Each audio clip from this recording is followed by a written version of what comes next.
আসসালামু আলাইকুম ওয়া রাহমাতুল্লাহি ওয়া বারাকাতুহু। আপনারা জানেন রাব্বুল আলামিনের জনতার আন্দোলনের মুখে স্বৈর শাসক শেখ হাসিনা পদত্যাগ করে দেশ থেকে পালিয়ে গিয়েছেন। জনগণের এই আন্দোলন সফল হওয়ায় আমরা মহান আল্লাহর দরবারে শুকরিয়া আদায় করছি, আলহামদুলিল্লাহ। দেশ পরিচালনার জন্য অন্তর্বর্তীকালীন সরকার গঠনের প্রস্তুতি চলছে। ঠিক সেই মুহূর্তে আপনারা লক্ষ্য করছেন দেশের বিভিন্ন জায়গায় আইন শৃঙ্খলা পরিস্থিতি অবনতি ঘটানোর জন্য একটি কুচক্রী মহল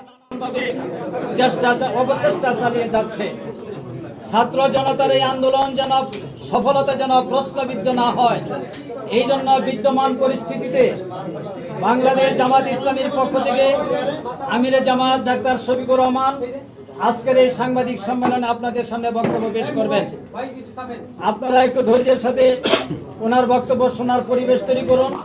এই সাংবাদিক সম্মেলনে উপস্থিত আছেন সংগঠনের নায়েবে আমির সাবেক এমপি অধ্যাপক মুজিবুর রহমান, উপস্থিত আছেন ভারপ্রাপ্ত সেক্রেটারি জেনারেল মাওলানা এটিএম মাসুম, সংগঠনের সহকারী সেক্রেটারি জেনারেল জনাব মাওলানা রফিকুল ইসলাম খান, সাবেক এমপি জনাব হামিদুর রহমান আজাদ, মাওলানা আব্দুল হালিম, নির্বাহী পরিষদের সদস্যবৃন্দ, ঢাকা মহানগরী দক্ষিণের সম্মানিত আমির জনাব নুরুল ইসলাম বুলবুল, উত্তরের আমির জনাব মোহাম্মদ সেলিম উদ্দিন।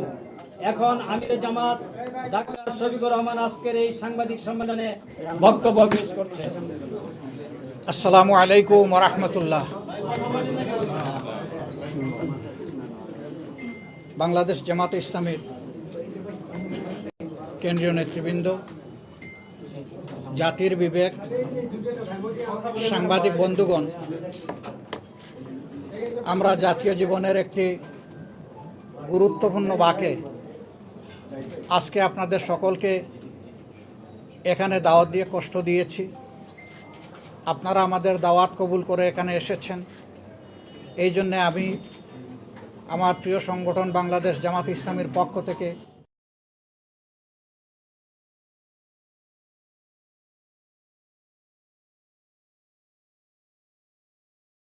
বাংলাদেশ 1971 সালে বহু ত্যাগ এবং তিতিক্ষার মধ্য দিয়ে স্বাধীন হয়। লাখো মানুষের জীবনের বিনিময়ে, অসংখ্য মা বোনের ত্যাগের বিনিময়ে পাওয়া আমাদের গর্বের এই স্বাধীনতা, তার যে সুফল এই জাতির ভোগ করার কথা ছিল, দুর্ভাগ্যজনকভাবে এক এক করে আমাদের সামনে থেকে 53টি বৎসর চলে গেলেও জাতি সত্যিকার অর্থে স্বাধীনতার সেই সুফল ভোগ করতে পারেনি। বারবার আমাদের শাসক গোষ্ঠীর অদূরদর্শিতা, সংকীর্ণ দলীয় স্বার্থপরতা, গোষ্ঠী স্বার্থ এবং জাতিকে বিভাজন করে কখনো কখনো স্বৈর শাসন পরিচালনার কুফল কম বেশি জাতি ভোগ করে আসছে। তারপরেও জনগণের অক্লান্ত পরিশ্রম, দেশপ্রেম এবং ভালোবাসা, দেশে এবং প্রবাসে যারাই দেশের জন্য কাজ করেন, তারা তাদের ত্যাগ এবং পরিশ্রমের বিনিময়ে দেশ তিলে তিলে সামনের দিকে যে এগিয়ে যাচ্ছে, এটা আমরা অস্বীকার করতে পারি না। কিন্তু যদি আমাদের শাসন ব্যবস্থায় গণতান্ত্রিক মূল্যবোধ, মানবাধিকার, আইনের শাসন, সামাজিক সুবিচার এবং স্বচ্ছতা থাকত, তাহলে এই দেশ এর চাইতে আরও বহু বেশি সামনে এগিয়ে যাওয়ার সুযোগ ছিল। জাপান দ্বিতীয় বিশ্বযুদ্ধে বিধ্বস্ত হওয়ার পরে মাত্র 3.5 বছরের মাথায় তারা ঘুরে দাঁড়াতে পেরেছিল এবং এখন বিশ্বে তারা একটা ঈর্ষণীয় পর্যায়ে দীর্ঘদিন ধরে তাদের অবস্থান ধরে রেখেছে। অতীত যা হবার হয়ে গেছে, আমরা এখন ভবিষ্যৎকে নিয়ে চলতে চাই। এই দেশকে যারা শাসন করেছেন অতীতে, আমরা একথা বলবো না যে তাদের মধ্যে কেউ বা একাধিক সংগঠন ভুলের ঊর্ধ্বে ছিলেন। ভুল মানুষের হতেই পারে, মানুষ আমরা, আমাদের ভুল হবে, এটাই স্বাভাবিক। তবে ভুল এবং ক্রাইম দুইটা সম্পূর্ণ ভিন্ন জিনিস। অপরাধ এবং ভুল এক জিনিস নয়।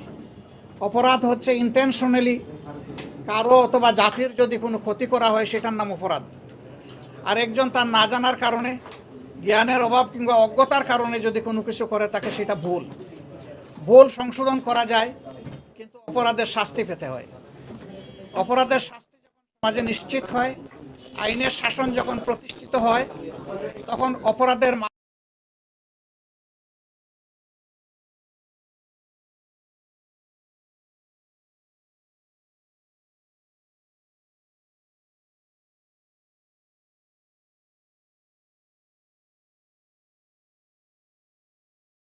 এই জাতি সামনে কিভাবে এগোতে পারে, সেই ব্যাপারে এই মুহূর্তে দুই একটি কথা বলার জন্যই মূলত আজকে আপনাদের সামনে আমি হাজির হয়েছি।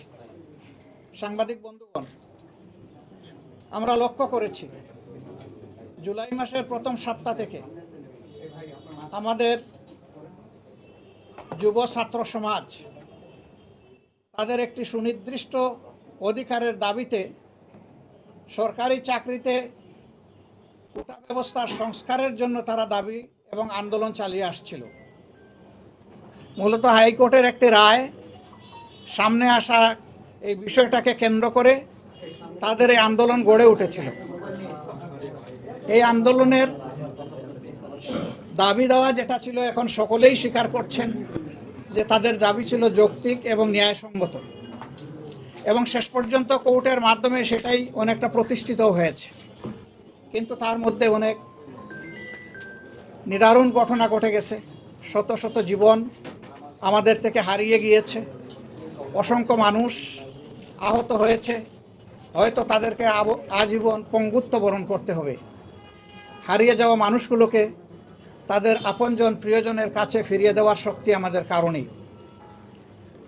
এই আন্দোলন করতে গিয়ে যারা ত্যাগ স্বীকার করেছেন, যারা জীবন দিয়েছেন, আমরা আজকের এই প্রেস কনফারেন্স থেকে তাদের প্রতি গভীর কৃতজ্ঞতা জ্ঞাপন করছি। মহান রবের দরবারে